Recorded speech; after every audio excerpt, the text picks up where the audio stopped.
It's early in the morning of April 15th, 1912. A slight chop has developed on the sea surface, but just hours ago, the ocean was a flat calm. The Cunard steamer, RMS Carpathia, has raced through the night to attend to a disaster.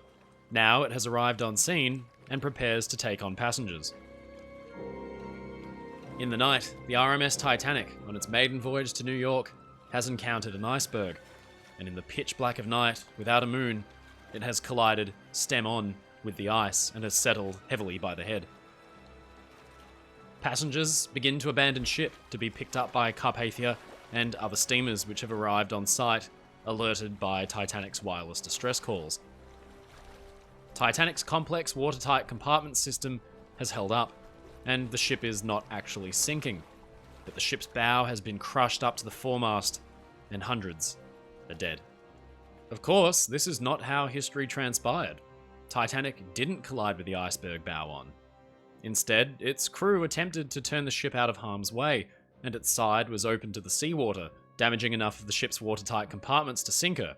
But all the evidence is there to suggest that if Titanic had struck the berg at a 90-degree angle, it would have survived, albeit with heavy damage and possibly hundreds of lives lost.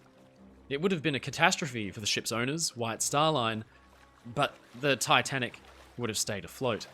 And here is why.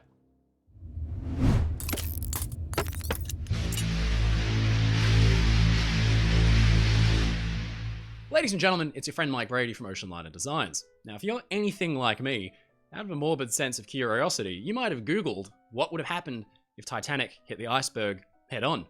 And if that's the case, then you've probably been subject to a lot of misinformation. On message boards and forums across the internet, self-proclaimed experts are perfectly willing to chime in with incredible stories of vast pressure waves that would have swept all the way up the side of the ship, opening up all the plate seams and popping all the rivets and sending Titanic to the bottom of the ocean in seconds, maybe minutes, killing everybody on board. But it's just not based in reality. Both history and physics tell us that that's not true, and the Titanic could have perfectly well survived the collision with the iceberg if she hit it head on. Titanic was designed to survive this kind of impact, and in fact, ships in general fare really well when it comes to head-on collisions with static objects. So today, let's unpack the history and the physics and find out why Titanic would have survived a head-on collision with the iceberg. First of all, let's go over the sequence of events as they occurred that night. In command on the bridge that night was First Officer William Murdoch, and so far it had been a peaceful, uneventful night until around 11:40 p.m, when he and the ship's lookouts in the crow's nest high up in the mast spotted a black mass ahead. It was an iceberg, and Murdoch had only seconds to act. Of course, it was his duty to avoid the iceberg by all means necessary. In a previous video, I explained how Murdoch tried to do this by porting around the iceberg, but it was just too late, and the Titanic sideswiped the berg and its fate was sealed. Now, I just want to point something out. This video is not asking whether or not Murdoch should have hit the iceberg head on, because the idea is completely ridiculous. He could never have known that Titanic would strike a glancing blow that would open up its side.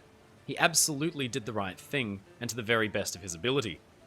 To assume in that moment that ramming the iceberg head on was the best course of action would have been insane and resulted in serious consequences for Murdoch after the collision. No, Murdoch's actions that night were totally sound, but the question still remains. Could Titanic have survived a head-on impact? Well, let's unpack some historical examples to see what happens in real life when ships hit icebergs head-on. As long as there have been ships, there have been things for ships to run into. It is a sad reality of maritime life. Ships are big, heavy masses of weight lumbering through the ocean at speed. It's hard to steer them out of danger, and even harder to slow and stop them. Because of this, there are hundreds and hundreds of examples of dramatic collisions from history. But believe it or not, Titanic was definitely not the first time a ship has had a nasty run-in with an iceberg. For example, the SS Arizona was a 450-foot-long, 5,000 gross registered ton ship operated by the Guidon Line. In 1879, the ship was steaming at its top speed, 15 knots, when it collided with an iceberg stem on. The ship's bow was badly crushed up, but the ship survived the impact and sailed to Canada for temporary repair. Her bow was rebuilt, and the ship went on to have an almost 50-year-long career. The SS Grampian had a very similar experience. She had her own run-in with an iceberg in 1919.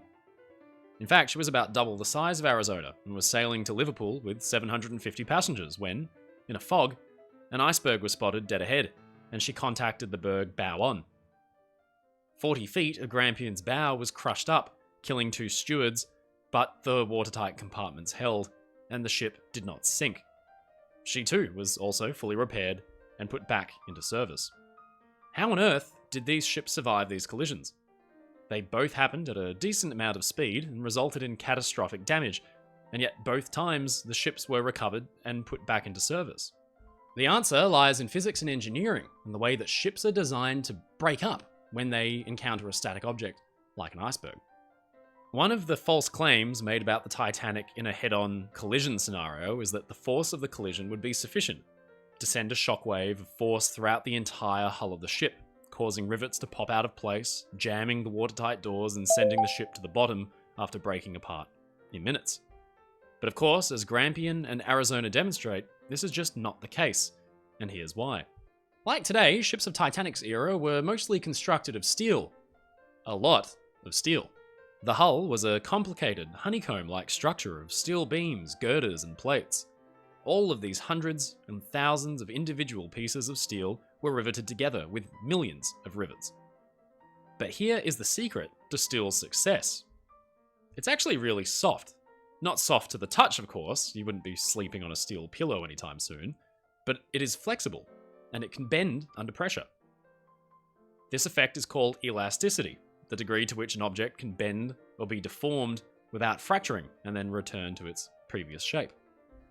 This is really useful because ships, by nature, undergo massive amounts of stress as they sail over huge waves, so the hull needs to be able to bend and sag without breaking.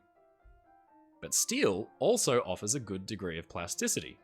That is, to say how much the steel can bend or be deformed permanently before failing. Social media एक ऐसी जगह जहां दुनिया भर के करोड़ों लोग आपस में कनेक्ट करते हैं। Picture In a 1999 paper called The Mechanics of Ship Collisions, author and researcher Shengming Zhang does a spectacular job of outlining all of the forces at play when ships collide with static objects.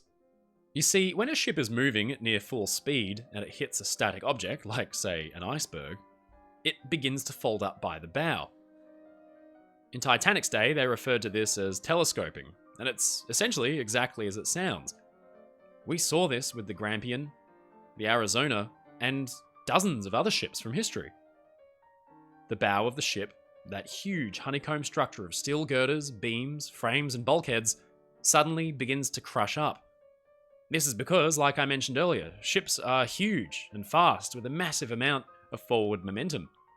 When the ship collides with the iceberg, there is suddenly released a massive amount of energy. And all of that force has got to go somewhere. But where? Some would have you believe that the force of the collision is exerted on the entire ship's hull at once, causing failures all the way along. But we know that this isn't the case. You remember when I mentioned plasticity? Steel bends. It's not like glass, it won't just shatter. And as it bends, it absorbs an amount of force. Zhang's 1999 paper draws a direct relationship between the amount of building material employed in the ship's construction, that is to say, the sheer amount of steel holding it together, and the amount of force that the bow of the ship is able to absorb or dissipate as it is crushed up. And it just so happens that transatlantic ocean liners, like the Titanic, were designed and built to be extremely strong as they battered their way through the North Atlantic. Therefore, they employed an awful lot of steel. The effect of this force dissipation is enormous. Zhang calculates that a 150,000 deadweight ton tanker moving at around 18 knots would experience bow crushing of around 15 to 20 meters, or say 65 feet. But the ship would survive. The energy of the impact of Titanic's collision would also be absorbed by the crushing itself. Specifically, the effects of plastic tension, crushing, folding, and tearing as the bow broke up.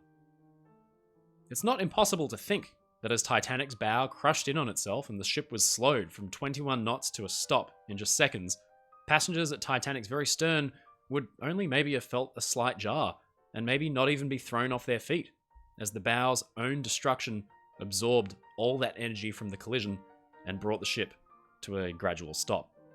At one of the inquiries held after the Titanic's loss, one of the ship's main designers, Edward Wilding, took the stands and testified, saying, "I am afraid she would have crumpled up in stopping herself. The momentum of the ship would have crushed the bows for 80 or perhaps 100 feet." The commissioner of the inquiry was curious and he asked, "Your opinion is that the ship would have suffered that crushing in the first two compartments, but that the shock would have shattered or loosened the rivets in any other part of the ship?" Wilding responded, "Not sufficiently. As it would take considerable length, 80 or 100 feet to bring it up, it is not a shock. It is a pressure that lasts 3 or 4 seconds, 5 seconds perhaps. And whilst it is a big pressure, it is not in the nature of a sharp blow."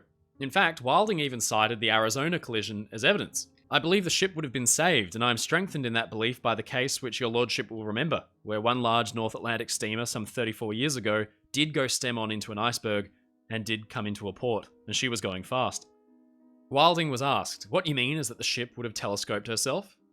And he responded, "Yes, up against the iceberg. That is what happened to the Arizona." In short, from the outside, Titanic would have looked in fairly bad shape. Impacting the iceberg head-on and at speed, Titanic's bow would have been crushed perhaps as far aft as the forward mast.